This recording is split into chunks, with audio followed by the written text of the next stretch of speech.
Social media ఉన్నట్టుండి హీరోలను జీరోలుగా, జీరోలను హీరోలుగా మార్చే వేదిక. ప్రస్తుతం ఈ రంగం చాలా వేగంగా వ్యాప్తి చెందుతోంది. అది మంచైనా చెడైనా.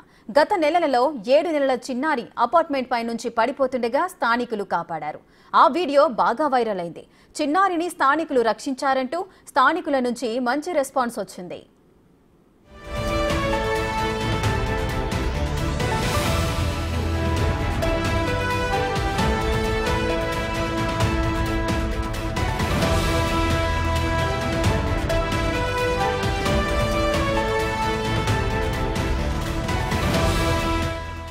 సీన్ కట్ చేస్తే ఆ చిన్నారి తల్లి రమ్యపై ట్రోలర్స్ చెలరేగిపోయారు. చిన్నారిని కాపాడుకోలేని అసమర్థ తల్లి అంటూ క్యాప్షన్ పెట్టి ట్రోలింగ్ చేశారు.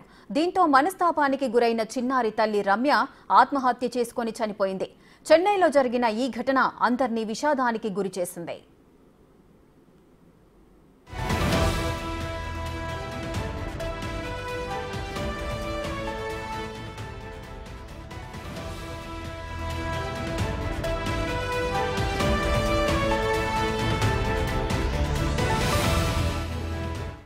చిన్నారి పైనుండి పడిపోతుండగా స్థానికులు సర్వ ప్రయత్నాలు ఒడ్డి కాపాడారు. ఆ వీడియో ప్రపంచవ్యాప్తంగా వైరల్ అయింది. అంత చిన్న బిడ్డను వదిలేసి ఆ తల్లి ఏం చేస్తుందంటూ ట్రోలింగ్స్ సాగింది. ఇలా వరుసగా వస్తున్న పోస్టులు, ట్రోల్స్ తట్టుకోలేక మనస్తాపంతో రమ్య ఆత్మహత్య చేసుకున్నట్లు తెలుస్తోంది.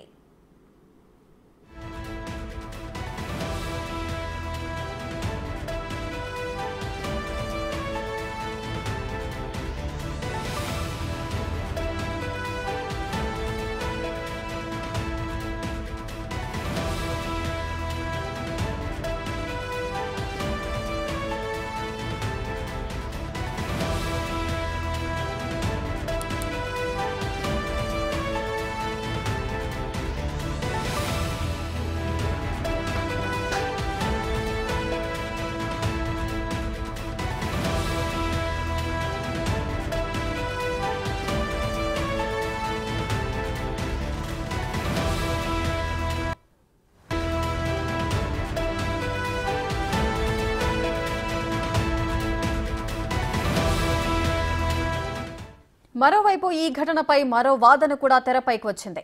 కారణాలు తెలియకుండా నిందించడంతో ఓ బిడ్డకు తల్లిని లేకుండా చేశారని కొందరు నెటిజన్లు కామెంట్లు చేస్తున్నారు.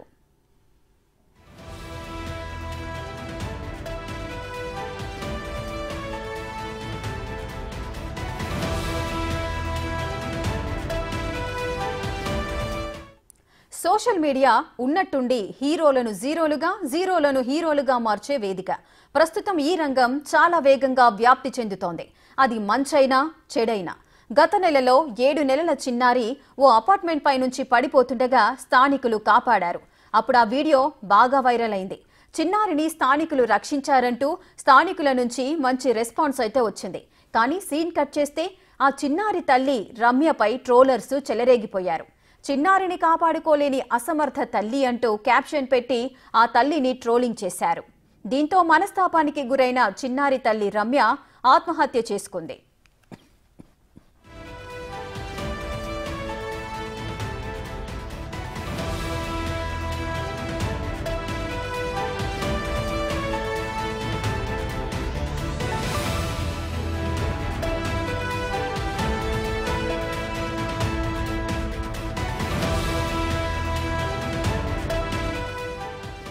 మరింత సమాచారం మా ప్రతినిధి దామోదర్ అందిస్తారు.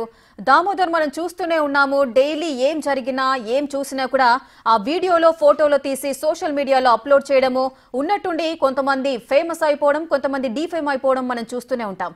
ఇప్పుడు సోషల్ మీడియాలో వైరల్ అవుతున్న వీడియోస్ పరంగా చూసుకున్నట్లయితే దాని వెనుక ఏది మంచి, ఏది చెడు, ఏది నిజం, ఏది అబద్ధం తెలియకుండా కూడా ట్రోలర్స్ రెచ్చిపోవడం వల్ల ఒక చిన్నారి తల్లిని కోల్పోయిన పరిస్థితి నెలకొంది. సో ఈ ఓవరాల్ ఇష్యూని మనం ఏ విధంగా చూడొచ్చు? సోషల్ మీడియా వికృత రూపం ఒక యువ ఐటీ ఉద్యోగిని బలిగొందని చెప్పవచ్చు. ముఖ్యంగా ఏదైతే 3 వారాల క్రితం చెన్నైలోని తిరుమలై వాయల్లోనే నివాసం ఉంటున్న వెంకటేష్ దంపతులు అపార్ట్మెంట్ లో నివాసం ఉంటున్నారు. పొరపాటున ఏదైతే రమ్య ఆ అమ్మాయి ఒక నెలల పాపను పొరపాటున కిందికి వదిలేసినట్లు సమాచారము. దీంతో ఆ పాపను కింద ఉన్న ఏదైతే మిగతా అక్కడున్న స్థానికులంతా ఒక రగ్గు ఏదైతే ఒక బెడ్షీట్ పట్టుకొని ఆ అమ్మాయి కింద పడుకోకుండా జాగ్రత్తగా రక్షించగలిగారు. అప్పట్లో ఇది సోషల్ మీడియాలో బాగా ట్రోల్ అయింది. వాళ్ళ నెటిజన్లంతా ఆ అపార్ట్మెంట్ వాసులను పెద్ద ఎత్తున కొనియాడారు. ఇదే సమయంలోనే నెటిజన్లలోనే మరో వికృత రూపం కూడా బయటపడింది. ఎంత నిర్లక్ష్యంగా ఆ తల్లి ఆ పాపను వదిలేసిందంటూ ఆ అమ్మాయి మీద, రమ్య మీద పెద్ద ఎత్తున ట్రోల్ చేశారు. దీంతో పాటు అపార్ట్మెంట్ లో కూడా వాసులు కూడా కొంత అమ్మాయిని ఇబ్బందికరంగా చూడడము, ఆ అమ్మాయిని చాలా ఇబ్బందికర పరిస్థితులు అటు ఆఫీస్ తో పాటు అటు పరిసర వాతావరణంలో నెలకొని, దీంతో పాటు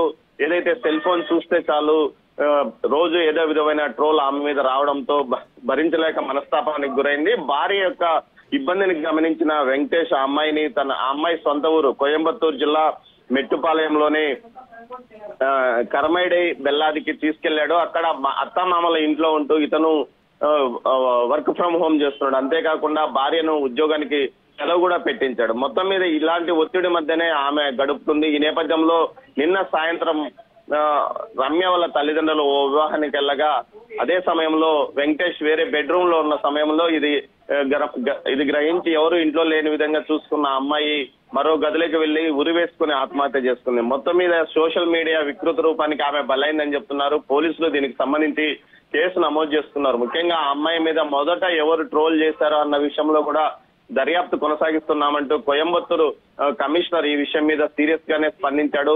మొదట ట్రోల్ ఎవరు ప్రారంభించారో, ఎక్కడి నుంచి ట్రోల్ ప్రారంభమైందన్న విషయంలో సైబర్ క్రైమ్ ద్వారా కేసు నమోదు చేస్తామని కూడా తెలిపారు. Rekha. Right, thank you Damodar.